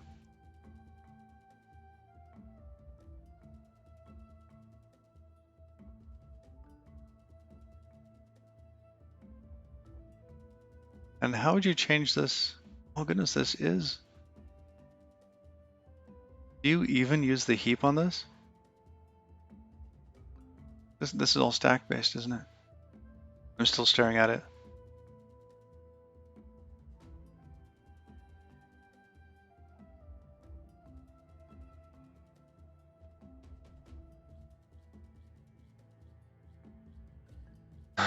This is 5 times slower.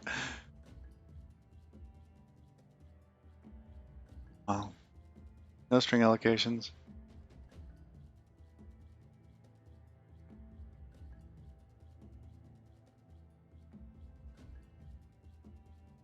Yeah. We tend not to focus on that so much. Well, that's cool.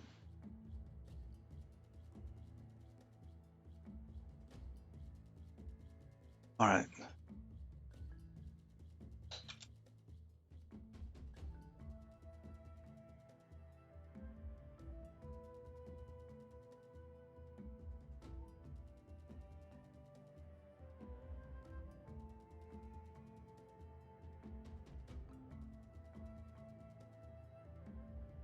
Yes, and this isn't used. Fine. All right. And am I still in the browser? No, I'm just that far behind due to all the dropped packets, huh? My goodness.